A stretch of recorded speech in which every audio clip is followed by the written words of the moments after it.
In the Lone Star State, we cherish our freedoms and hold our families dear. But when it comes to healthcare, the challenges we face are as diverse as our people. Every day, Texans grapple with the consequences of bad actors in the medical field. That's why we created Texas Best Docs. We're here to help families protect their loved ones and make informed healthcare decisions. Hey everyone, and welcome back to Texas Best Docs. I'm your host, Kalee Pair, and I couldn't be more excited about today's episode. We've got a super special guest joining us. She's not just an incredible doctor, but also one of my very good friends, Dr. Isha Mannering. Dr. Mannering is a phenomenal pediatrician and the first pediatrician we've had on the podcast. How cool is that? She's racked up some impressive honors too, like being named a Best Doctor in Dallas and Best Doctor in Collin County every year since 2018. She's even been featured as a Texas Monthly Super Doctor. But what makes her stand out isn't just her accolades, it's her genuine dedication to her patients and her ability to connect with families in such a meaningful way.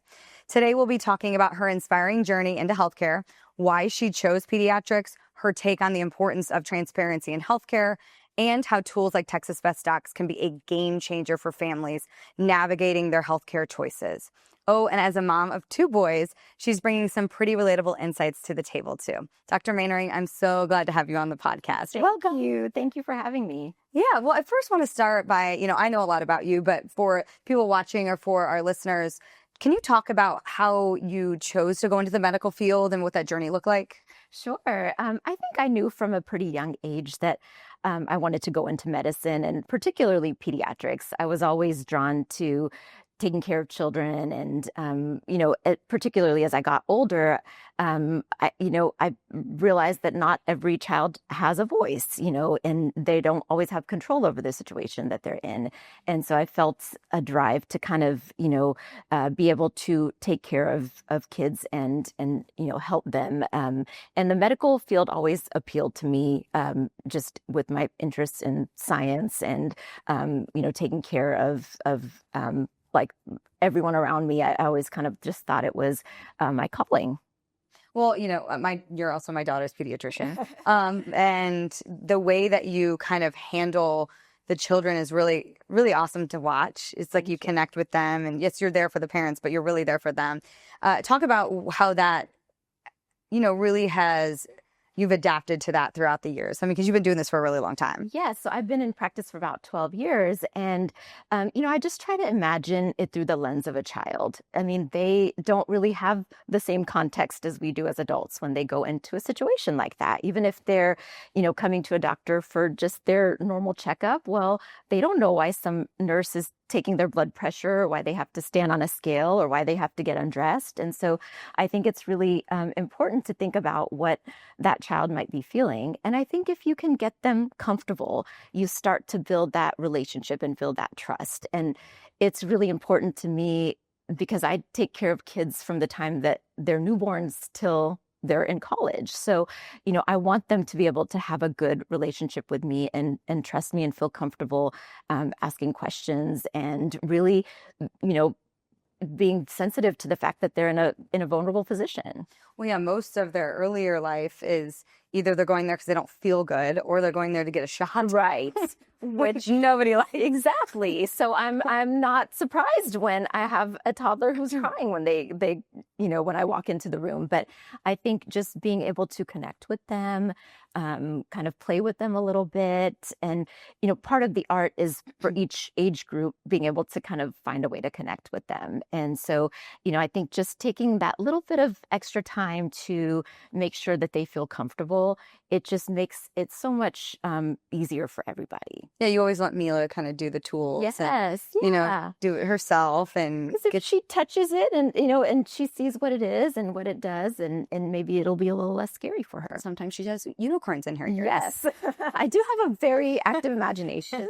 So I find all kinds of things. It's amazing to watch, though. And that's what I think is so important, when you're going in healthcare. And this is kind of what Texas Best Docs is all about is, the families and the kids being front and center and how they feel when they're with their doctor and how you make them feel. It's really important. And as a parent, you're scared when you're coming in and you're not sure what's going on with your child, knowing and putting your trust in somebody. What do you think that's super important, obviously, but having the family be able to trust you, how does that make you feel when they come back and they're like, oh, we just can't go anywhere else? Well, I think it's such an honor and it's such a privilege, and I don't take that lightly. And especially being a parent myself, like putting that trust into somebody to, help you make good decisions about your child. We are inundated with information every day, right?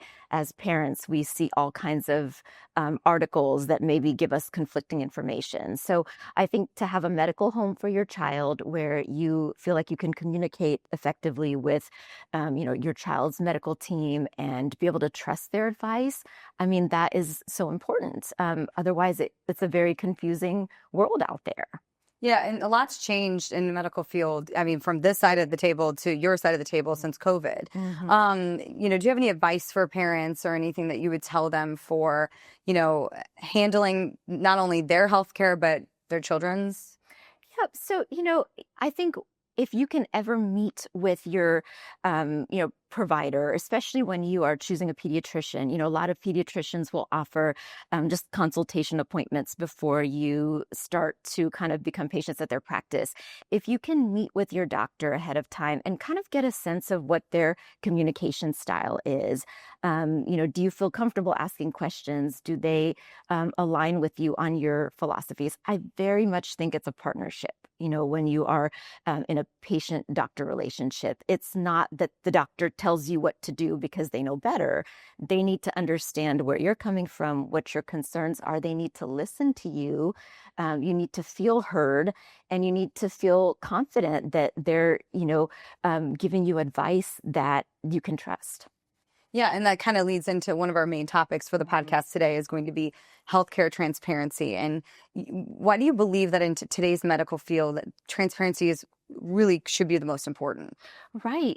I think we, as on the patient side of things, need to be able to make good decisions for ourselves and for our health. And we need to be able to have access to the information that we need to make sure that, we feel comfortable and feel, that the providers that we're trusting our care to are going to do the right thing for us.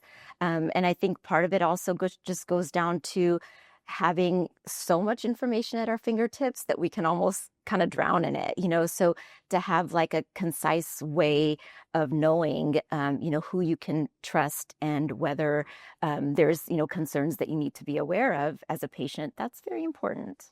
Yeah, and I mean, because you're not only a doctor, you're also a mom. So being able to have the tools are obviously in it. So a lot more people than maybe the average Joe like myself. Yeah. But being able to have that tool to be able to utilize it, right, it's got to be big. Right. And that's huge, and I think about, my parents as they get older and maybe need more doctors for themselves or more specialists that maybe I don't, know as well.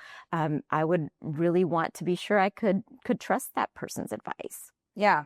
And, we talked a little bit before the podcast that as a doctor with littles, okay, what kind of questions do you wish that parents would maybe ask you, or maybe they don't know to ask, but some things that they should ask if they go to somebody that maybe isn't you? So I think one important thing is, how do I get in touch with you when I have a question? I don't think that, you should have to wait till you're at your appointment to have all of your questions, although I welcome that. I love lists. So I love when people have their lists. But, if you have a question that comes up in between, what are the ways that I can get in touch with you? What if it's an emergency? How do I reach your office? And then just from a medical care standpoint, I'm big on development. I'm big on early childhood development. And so one thing I start with, even from the newborn stage, is, hey, how can we set our baby up for success? Let's do some things right from the beginning that maybe foster, good bonds with parents and foster good, communication and language development and, physical development. And I think that's something that, is definitely a fair question to ask your doctor is, hey, how can I, maybe set my baby up for success developmentally? What can I do preventatively? What can I do to maybe think about them in the future, not just the immediate issues that we're in here for now? Yeah, those are some really good points because I know you would always give like the booklet with all the information for me because I need to visually look at things. Yes. But when it comes to Texas Best Docs, we talked a little bit about it, and about as you as a physician. So you as a physician, I know when Mila had to get tubes in her ears, you referred me to a great doctor. I mean, he was fantastic. Having the ability to track the doctors and talk about having that sense of relief when you're referring somebody and you want to make sure that they're in good standing. Absolutely. And I don't take that lightly either. If I'm sending one of my families to see a specialist that, I have referred them to, I want to make sure that that doctor is, one of the best doctors that I could send them to. And, not only in their clinical care, but their bedside manner and just, make sure that they are going to provide good care for my family. It would be really hard to find out that somebody that I referred a patient to, they didn't end up having a good experience. So I'm always kind of eliciting feedback from my patients too, but it's really the more information that I have to make that decision and make sure that I'm sending my families to the best providers that I can. That's big for me. Yeah, I really think as, we move forward and everything is fake news, right? So it doesn't really, the medical field is not left out in that. So really important to be able to have a tool to utilize, just to, make sure that you're doing the best that you can. But, back to like the pediatric side of things, when a child is coming in and you're meeting them for the first time and you're meeting them, maybe they're a little older. Like we didn't come to you. We moved here from, out of state. I had no idea what was going on. Luckily, I ended in the right spot. But is there things that you would want to know about the patient that can help you do a better job? Sure.